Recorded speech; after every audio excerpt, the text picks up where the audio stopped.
ওম শান্তি। আজ 4 ডিসেম্বর 2024 প্রাতঃ মুরলি। বাবা আজ বলেছেন, মিষ্টি বাচ্চারা সব কিছুই স্মরণের ওপর নির্ভরশীল। স্মরণ করলেই তোমরা মিষ্টি হয়ে যাবে। এই স্মরণের ক্ষেত্রেই তোমাদের মায়ার সাথে যুদ্ধ চলে। আজকের মুরলির প্রশ্ন, এই নাটকে কি এমন রহস্য লুকিয়ে আছে যেটা তোমাদের কাছে অত্যন্ত বিচার্য বিষয়, যেটা কেবলমাত্র বাচ্চারা তোমরাই জানো? উত্তর, তোমরা জানো যে ড্রামাতে যে ঘটনা একটি পার্ট দ্বিতীয়বার প্লে হয় না। সমগ্র বিশ্বে যা কিছু পার্ট প্লে হচ্ছে তা একের থেকে অপরটি নূতন। তোমরা বিচার করে থাকো যে সত্যযুগ থেকে শুরু করে আজ পর্যন্ত কিভাবে একের পর এক দিন বদলে যায়, সমস্ত অ্যাক্টিভিটি বদলে যায়। আত্মার মধ্যে 5000 বছরের অ্যাক্টিভিটি রেকর্ড হয়ে আছে, যেটা কখনোই বদলাতে পারে না। এই ছোট কথাটিও বাচ্চারা তোমরা ছাড়া আর কারোর বুদ্ধিতে আসতেই পারবে না। ওম শান্তি। আত্মিক বাবা আত্মিক বাচ্চাদের জিজ্ঞাসা করছেন যে, মিষ্টি মিষ্টি বাচ্চারা, তোমরা নিজেদের ভবিষ্যতের পুরুষোত্তম মুখ, পুরুষোত্তম শরীর দেখতে পাচ্ছ? এটা হলো পুরুষোত্তম সঙ্গম যুগ, তাই না? তোমরা ফিল করে থাকো যে আমরা পুনরায় নূতন জগৎ সত্যযুগে এদের বংশে যাব, যাকে সুখধাম বলা হয়। সেখানে যাওয়ার জন্যেই তোমরা এখন পুরুষোত্তম তৈরি হচ্ছ। বসে বসে এইসব চিন্তন চলা উচিত। স্টুডেন্ট যখন পড়াশোনা করে তাদের বুদ্ধিতে এটা অবশ্যই থাকে যে কাল আমরা এটা হব। সেই রকম তোমরাও যখন যোগে বসো তখন এই বিষয়ে চিন্তা করো যে এই পড়াশোনা করে আমরা বিষ্ণুর রাজ্যে জন্মগ্রহণ করব। তোমাদের বুদ্ধি এখন অলৌকিক হয়ে গেছে। আর কোনো মানুষেরই বুদ্ধিতে এইসব বিষয় কখনোই রমণ করবে না। এটা কোনো কমন সৎসঙ্গ নয়। যখন যোগে বসো তখন এটাই মনে করো যে যাকে সমগ্র জগৎবাসী শিব বলে, আমি তার সাথে বসে আছি। শিব বাবা হলেন রচয়িতা। তিনি এই রচনার আদি মধ্য অন্ত জানেন। তিনি আমাদের নলেজ প্রদান করেন, যেন মনে হয় আগামীকালের কথা শোনাচ্ছেন। এখন এখানে বসে আছো, কিন্তু বুদ্ধিতে তো এটাই স্মরণে আছে না যে আমরা এখানে এসেছি রিজুভিনেট হতে, অর্থাৎ এই পুরনো শরীরকে পরিবর্তন করে দিব্য শরীর ধারণ করতে। আত্মাই বলে যে এটা হলো আমাদের পুরনোতম প্রধান শরীর। এই পুরনো শরীরকে বদল করে নতুন শরীর নিতে হবে। কত সহজ এই অবজেক্ট। যিনি পড়াবেন তিনি নিশ্চয়ই যারা পড়বে তাদের থেকে অধিক জ্ঞান সম্পন্ন হবেন, তাই না? তিনি পড়ান, আবার ভালো কর্ম শেখান। এখন তোমরা বুঝে গেছো যে আমাদেরকে উচ্চ থেকেও উচ্চ ভগবান পড়াচ্ছেন। তবে তো অবশ্যই দেবী দেবতা বানাবেন, তাই না? এই পড়াশোনাই হলো নতুন দুনিয়ার জন্য। আর কারোরই এই নতুন দুনিয়ার বিষয়ে কিছু মাত্র জানা নেই।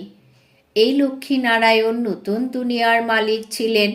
দেবী দেবতারাও পুরুষার্থ অনুসারে নম্বর ক্রমে তৈরি হবেন, তাই না? সবাই একরকম তো হবে না, কেননা রাজধানী স্থাপন হচ্ছে। তোমাদের বুদ্ধিতে এ সমস্ত বিষয়ে চিন্তন যেন সর্বদা চলতে থাকে।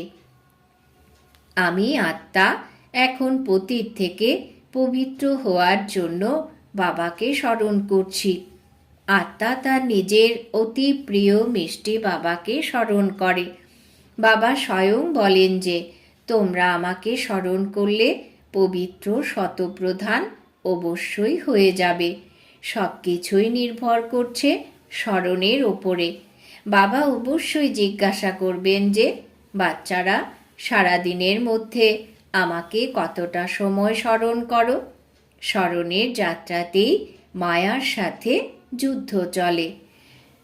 তোমরা এখন জানো যে যুদ্ধটা কেমন। এটা কেবল যাত্রা নয়, এটা সূক্ষ্ম যুদ্ধ। তাই যোগে বসে খুব সতর্ক থাকতে হবে। জ্ঞান শোনা বা বোঝার সময় যেন কোনো প্রকারের মায়ার ঝঞ্ঝাট না আসে।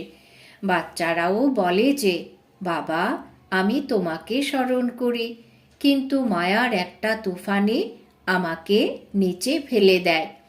সর্বপ্রথম তুফান হলো দেহ অভিমানের, তারপর যথাক্রমে কাম, ক্রোধ, লোভ, মোহ আসে।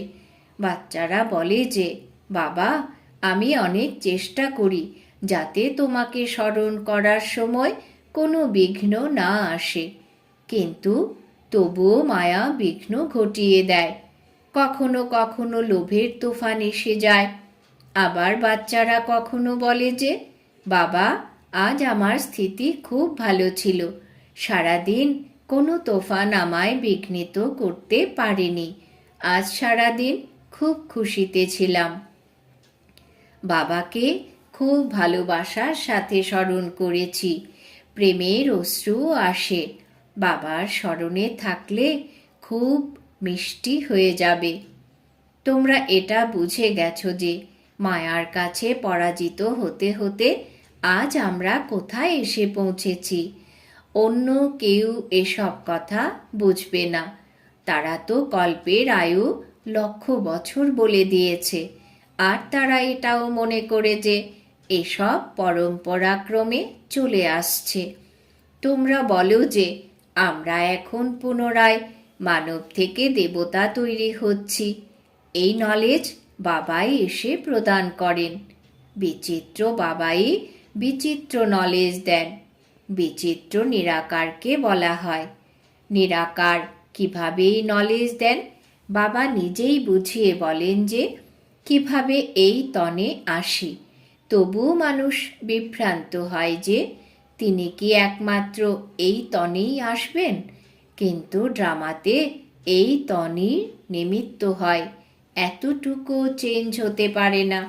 এই সমস্ত কথা তোমরা ভালোভাবে বুঝে অন্যদের বোঝাও। আত্মাই পড়াশোনা করে, আত্মাই কিছু শেখে বা শেখায়। আত্মাই হলো মোস্ট ভ্যালুয়েবল। আত্মা হলো অবিনাশী, শরীর হলো বিনাশী। আমরা আত্মারা নিজের পরম পিতা পরমাত্মার থেকে রচয়িতা আর রচনার আদি মধ্য অন্তের 84 জন্মের জ্ঞান গ্রহণ করছি। নলেজ কে গ্রহণ করে? আমরা আত্মারা। তোমরা আত্মারাই জ্ঞান সাগর বাবার থেকে মূল বতন সূক্ষ্ম বতনকে জেনেছ। মানুষ এটা জানেই না যে আমাদের নিজেদেরকে আত্মা মনে করতে হয়। তারা তো নিজেদেরকে শরীর ভেবে উল্টো ঝুলে রয়েছে। গাওয়াও হয়ে থাকে, আত্মা হলো সৎ চিৎ আনন্দ স্বরূপ। পরমাত্মারই হলো সব থেকে বড় মহিমা। এক বাবার কত মহিমা! তিনি হলেন দুঃখহর্তা, সুখকর্তা। তোমরা মশা মাছি প্রভৃতির তো এত মহিমা করবে না যে তারা দুঃখহর্তা, সুখকর্তা, জ্ঞানের সাগর তারা। না, এই বাবারই মহিমা রয়েছে। তোমরা বাচ্চারাও হলে মাস্টার দুঃখহর্তা, সুখকর্তা। তোমাদের মধ্যেও এই নলেজ ছিল না, যেন বেবি বুদ্ধির ছিলে। ছোট বাচ্চাদের মধ্যে নলেজ থাকে না, আর না কোনো অবগুণ থাকে, সেই জন্য তাদেরকে মহাত্মা বলা হয়। কেননা তারা পবিত্র হয়। যত ছোট বাচ্চা ততই তারা ফুলের মতো, একেবারেই যেন কর্মাতীত অবস্থায় থাকে। কর্ম, অকর্ম, বিকর্ম সম্বন্ধে তাদের কোনো জ্ঞান থাকে না। সেই জন্যই তারা হলো ফুল, সবাইকে নিজের প্রতি আকৃষ্ট করে। যেরকম এক বাবা সবাইকে নিজের প্রতি আকৃষ্ট করেন। বাবা এসেছেন সবাইকে নিজের প্রতি আকৃষ্ট করে সুগন্ধি ফুল তৈরি করতে। কেউ কেউ আবার দুঃখদায়ী কাটাই থেকে যায়। 5 বিকারের বশীভূত আত্মাদেরকে দুঃখদায়ী কাটা বলা হয়। প্রথম নম্বরের কাঁটা হলো দেহ অভিমানের, যার থেকে অন্যান্য কাঁটার জন্ম নেয়। কণ্টকময় জঙ্গল খুব দুঃখ প্রদান করে। জঙ্গলের মধ্যে বিভিন্ন ধরনের কণ্টক থাকে, তাই না? সেই জন্য একে দুঃখধাম বলা হয়। নতুন দুনিয়ায় কাঁটা থাকে না, সেই জন্য তাকে সুখধাম বলা হয়। শিব বাবা ফুলের বাগান তৈরি করেন, আর রাবণ সেই বাগানকে কণ্টকময় জঙ্গলে পরিণত করে দেয়। সেই জন্য রাবণকে কণ্টকের ঝাড়ের মধ্যে জ্বালানো হয়, আর বাবাকে পুষ্পাঞ্জলি দেওয়া হয়। এসব কথা বাবা জানে, আর বাচ্চারা জানে, আর কেউ জানে না। বাচ্চারা, তোমরা জানো যে ড্রামাতে একই পার্ট 2 বার প্লে হতে পারে না। তোমাদের বুদ্ধিতে আছে যে সমগ্র দুনিয়ায় যে পার্ট চলছে তা একে অপরের থেকে নতুন। তোমরা ভেবে দেখো, সত্যযুগ থেকে শুরু করে আজ পর্যন্ত কিভাবে একের পর এক দিন বদলে যায়, সমস্ত অ্যাক্টিভিটি বদলে যায়। 5000 বছরের এই অ্যাক্টিভিটির রেকর্ড আত্মার মধ্যেই ভরা রয়েছে, সেটা কখনোই পরিবর্তিত হয় না। প্রত্যেক আত্মার মধ্যে নিজের নিজের পার্ট ভরা রয়েছে। এই ছোট কথাটিও কারোর বুদ্ধিতে আসে না। এই ড্রামার পাস্ট, প্রেজেন্ট, ফিউচারকে তোমরা জানো। এটা হলো স্কুল, তাই না? পবিত্র হয়ে বাবাকে স্মরণ করার পড়া বাবা পড়াচ্ছেন। এই কথাটি কোনোদিন ভেবেছিলে যে বাবা এসে এই রকম পতীত থেকে পবিত্র করার পড়া আমাদের পড়াবেন? এই পড়াশোনার দ্বারাই আমরা বিশ্বের মালিক তৈরি হব। ভক্তিমার্গের গ্রন্থগুলি হলো আলাদা, সেগুলোকে কখনোই পড়াশোনা বলা যায় না। জ্ঞান ছাড়া সদ্গতি কিভাবে হবে? বাবা ছাড়া জ্ঞান কোথা থেকে আসবে যার দ্বারা তোমাদের সদ্গতি হবে? যখন তোমাদের সদ্গতি হবে তখন কি তোমরা ভক্তি করবে? না, সেখানে থাকবেই অপার সুখ। তাই ভক্তি কি জন্য করবে? এখানকার জ্ঞান এখনই তোমরা প্রাপ্ত করো। সমস্ত জ্ঞান আত্মার মধ্যে থাকে। আত্মার কোনো ধর্ম হয় না। আত্মা যখন শরীর ধারণ করে তখন বলে অমুক ব্যক্তি এই ধর্মের। আত্মার ধর্ম কি? এক তো আত্মা হলো বিন্দুর মতো, আর হলো শান্ত স্বরূপ, শান্তিধামে থাকে।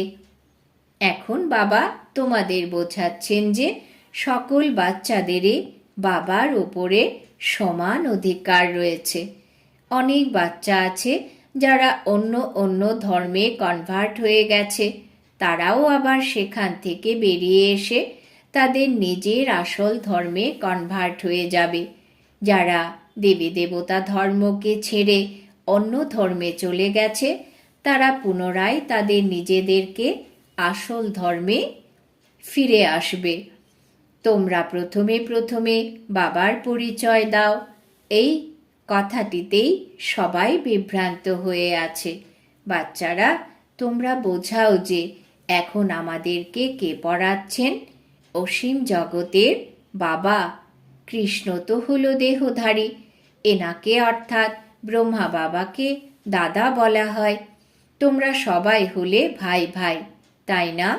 বাকি সব কিছুই নির্ভর করছে তোমাদের স্থিতির ওপরে। ভাইয়ের শরীর কেমন, বোনের শরীর কেমন, তাতে কাজ কি?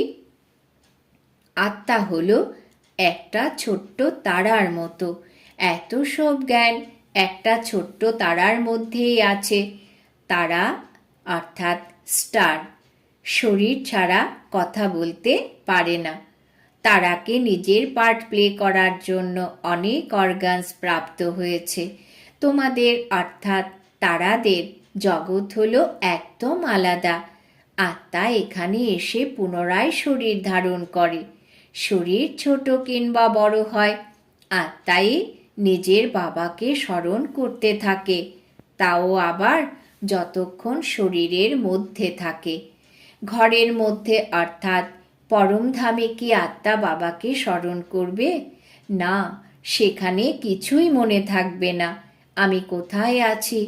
আত্মা আর পরমাত্মা দুই যখন শরীরে থাকে, তখনই আত্মাদের সঙ্গে পরমাত্মার মিলন মেলা হয়ে থাকে। গীতও আছে যে আত্মা আর পরমাত্মা আলাদা ছিল বহুকাল। কত সময় আলাদা ছিল? স্মরণে আছে কতটা সময় তোমরা পরস্পরের থেকে আলাদা ছিলে? 1 সেকেন্ড 1 সেকেন্ড করে 5000 বছর অতীত হয়ে গেছে। আবার পুনরায় 1 নম্বর থেকে শুরু হবে। এটা হলো একদম নির্ভুল হিসাব।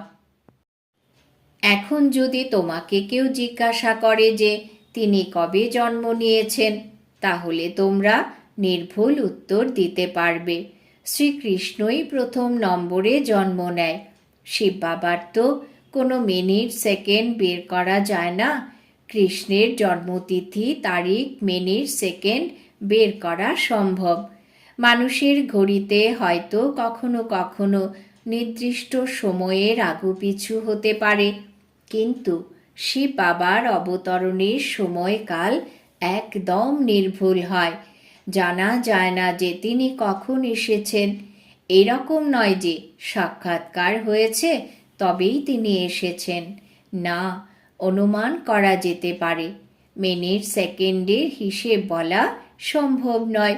তার অবতরণ হলো অলৌকিক ঘটনা। তিনি আসেনি অসীম জগতের রাত্রিকালে। বাকি অন্য যাদের অবতরণ হয় তাদের বিষয়ে সমস্ত তথ্য জানা সম্ভব। আত্মা শরীরে প্রবেশ করে, প্রথমে ছোট শরীর ধারণ করে, তারপর ধীরে ধীরে বড় হতে থাকে।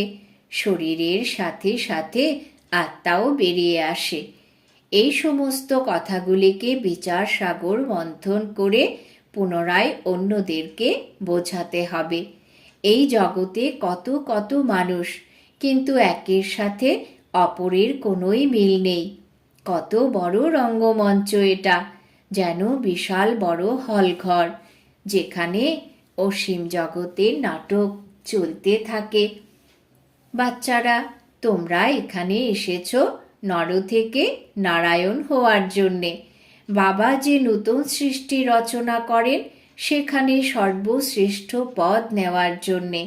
বাকি এই যে পুরনো দুনিয়া রয়েছে সেটা তো বিনাশ হয়ে যাবে। বাবার দ্বারা নতুন দুনিয়ার স্থাপনা হচ্ছে। বাবাকে পুনরায় তার প্রতিপালনাও করতে হয়। যখন এই শরীর ছেড়ে সত্যযুগের নতুন শরীর ধারণ করবে, তখনই তোমাদের পালনা দেবেন। তার আগে এই পুরনো দুনিয়ার বিনাশ তো অবশ্যই হতে হবে। খড়ের গাদায় আগুন তো লাগবেই। কেবলমাত্র এই ভারতই থাকবে, বাকি তো শেষ হয়ে যাবে। ভারতেও খুব অল্পই বাঁচবে। তোমরা এখন খুব পরিশ্রম করছো, যেন বিনাশের পর তোমাদের শাস্তি না খেতে হয়। আর যদি বিকর্ম বিনাশ না হয়, তাহলে শাস্তি তো খেতেই হবে, আর পদও পাবে না। তোমাদেরকে যদি কেউ জিজ্ঞাসা করে যে তোমরা কার কাছে যাও, তখন বলবে শিব বাবার কাছে, যিনি ব্রহ্মার শরীরে এসেছেন। এই ব্রহ্মা কোনো শিব নয়। যত যত বাবাকে জানবে, বাবার প্রতি ভালোবাসাও থাকবে। বাবা বলেন, বাচ্চারা, তোমরা কারুর প্রতি ভালোবাসা রেখো না। সব সঙ্গের প্রতি ভালোবাসা ছেড়ে একের সঙ্গে জোড়ো। যেরকম প্রেমিক প্রেমিকা হয়, এও সেই রকম। 108 সত্যিকারের প্রেমিকা হয়ে ওঠে। তার মধ্যেও 8 জন হলো একেবারে সত্যিকারের, 8 দানারও মালা হয়, তাই না? 9 রত্নের গায়ন রয়েছে। 8 রত্ন আর 9 নম্বর হলেন বাবা। মুখ্য হল 8 দেবতারা। তারপর 16,108 শাহজাদা শাহজাদিদের কুটুম্ব হয়ে থাকে ত্রেতার অন্ত পর্যন্ত। বাবা তো হাতের উপর স্বর্গ দেখান। বাচ্চারা, তোমাদের এই কারণে নেশা হওয়া উচিত যে আমরা তো সৃষ্টির মালিক হতে চলেছি। বাবার সাথে এই রকম সওদা করতে হবে। বলা হয় কোনো বিরল ব্যবসায়ী এই সওদা করতে পারে। এই রকম ব্যাপারে থোড়াই কেউ আছে। তাই বাচ্চারা, তোমরা এখন উৎসাহ উদ্দীপনাতে থাকো যে আমরা বাবার কাছে যাচ্ছি। ওপরওয়ালা হলেন বাবা। দুনিয়ার মানুষের জানা নেই। তারা বলবে যে তিনি তো অন্তিম সময়ে আসবেন। এখন এটাই হলো কলিযুগের অন্তিম সময়। সেই গীতা মহাভারতের সময়, সেই যাদব যারা মিসাইল বের করেছে, সেই কৌরবদের রাজ্য, আর তোমরা পাণ্ডবরা উপস্থিত রয়েছ। তোমরা এখন ঘরে বসে নিজের উপার্জন করছো। ঘরে বসেই ভগবানকে পেয়ে গেছো। এজন্য বাবা বলেন যে যতটা সম্ভব নিজে উপার্জন করে নাও। এই জীবন হলো হীরের মতো মূল্যবান। এখন একে করিতে বদলে হারিয়ে ফেলো না। এখন তোমরা এই সমগ্র জগৎকে রাম রাজ্য তৈরি করছো। তোমরা এখন শিব বাবার থেকে শক্তি প্রাপ্ত করছো। এখন তো অনেকের অকালে মৃত্যু হয়ে যাচ্ছে। বাবা বুদ্ধির তালা খুলে দেন, আর মায়া বুদ্ধির তালা বন্ধ করে দেয়। এখন মাতারা, তোমরাই জ্ঞানের কলস প্রাপ্ত করেছ। অবলাদের শক্তি প্রদানকারী হলেন তিনি। এটাই হলো জ্ঞান অমৃত। শাস্ত্রের জ্ঞানকে কোনো অমৃত বলা হয় না। আচ্ছা, মিষ্টি মিষ্টি হারানিধি বাচ্চাদের প্রতি মাতা পিতা বাপদাদার স্মরণের স্নেহ সুমন আর সুপ্রভাত। আত্মাদের পিতা তার আত্মারূপী বাচ্চাদেরকে জানাচ্ছেন নমস্কার। আমরা আত্মারূপী বাচ্চারা আমাদের মাতা পিতা বাপ দাদাকে জানাই স্মরণের স্নেহ সুমন, সুপ্রভাত, নমস্কার। ধারণার জন্যে মুখ্য সার। 1 নম্বর, কেবলমাত্র এক বাবার প্রতি আকৃষ্ট হয়ে সুগন্ধি ফুল হতে হবে। নিজের মিষ্টি বাবাকে স্মরণ করে দেহ অভিমানের কাঁটাকে পুড়িয়ে দিতে হবে। 2 নম্বর, এই হীরে সম জন্মে অবিনাশী উপার্জন জমা করতে হবে। করিতে রূপান্তরিত করে একে হারিয়ে ফেলো না। এক বাবাকেই স্বচ্ছ হৃদয় দিয়ে ভালোবাসতে হবে। একের সঙ্গতেই থাকতে হবে। বরদান। বাবা আজ বরদান দিয়েছেন, ব্রাহ্মণ জীবনে সদা খুশির খোরাক ভোগকারী এবং খুশি বিতরণকারী খুশনসিব অর্থাৎ ভাগ্যবান ভব। ব্রাহ্মণ জীবনে সদা খুশির খোরাক ভোগকারী এবং খুশি বিতরণকারী খুশনসিব অর্থাৎ ভাগ্যবান ভব। ব্যাখ্যা: এই জগতে তোমাদের ব্রাহ্মণদের মতো সৌভাগ্যবান আর কেউ হতে পারবে না, কেননা এই জীবনেই তোমাদের সকলের বাপদাদার হৃদয় সিংহাসন প্রাপ্ত হয়। সদা খুশির পুষ্টিকর আহার করো আর খুশি বিতরণ করো। এই সময় তোমরা হলে নিশ্চিন্তপুরের বাদশা। এই রকম নিশ্চিন্ত জীবন সমগ্র কল্পে আর কোনো যুগে পাবে না। সত্যযুগে নিশ্চিন্ত থাকবে, কিন্তু সেখানে জ্ঞান থাকবে না। এখন তোমাদের মধ্যে জ্ঞান আছে, এই জন্য হৃদয় থেকে বেরিয়ে আসছে, আমার মতো ভাগ্যবান আর কেউ নেই। স্লোগান: সঙ্গম যুগের স্বরাজ্য অধিকারী, ভবিষ্যতে বিশ্বরাজ্য অধিকারী হয়। সঙ্গম যুগের স্বরাজ্য অধিকারী ভবিষ্যতের বিশ্বরাজ্য অধিকারী হয়। আজকের সমান আমি খুশনসিব অর্থাৎ ভাগ্যবান আত্মা। ওম শান্তি।